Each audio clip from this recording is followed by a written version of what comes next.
Today we've launched the Fundraising Preference Service, the FPS, which allows members of the public or someone on their behalf to stop communications from specific charities.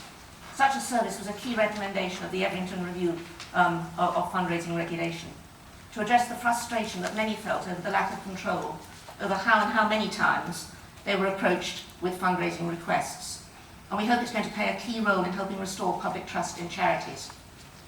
So how did we get from that recommendation to the actual scheme launched today? The Working Party set up to develop the FPS produced proposals for a blanket reset or big red button scheme, which we consulted on last year.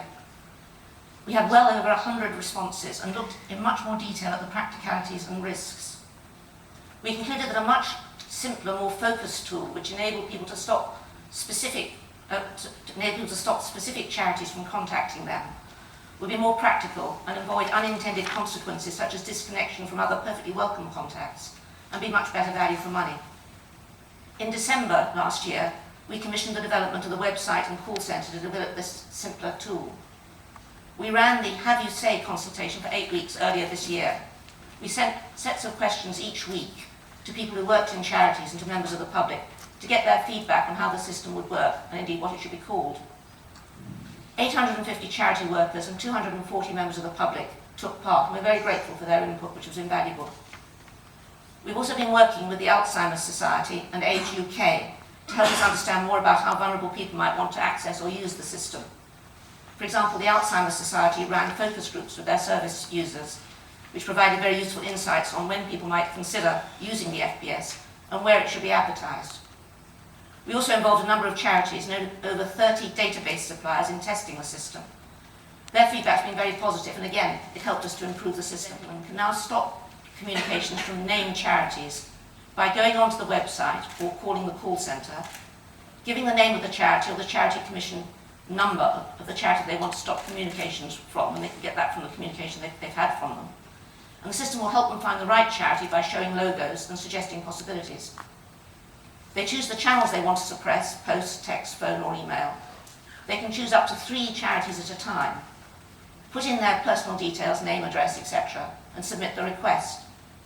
The charity then receives a notification that there's a suppression request for their charity, that they need to go to the FPS portal to collect.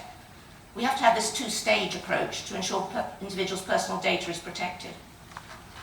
The larger charities have already been invited to get themselves set up on the system, but smaller charities don't need to do that until and unless someone wants to prevent them from being contacted by that charity.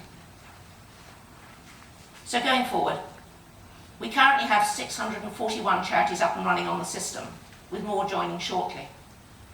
We'll be keeping a very close eye on things in the early days and weeks and make any tweaks required. Building on the fantastic engagement we've had so far, we're very keen to maintain a group of charities we can call on as we review and adjust the system. We'll do a more formal review in 12 to 18 months' time. We've designed the FPS to be flexible. If necessary, we can increase its capacity. But we hope the wider efforts to improve fundraising standards and, of course, the impact of the GDPR will mean there's much less demand for such a service over time. If so, we can scale back the resources devoted to it.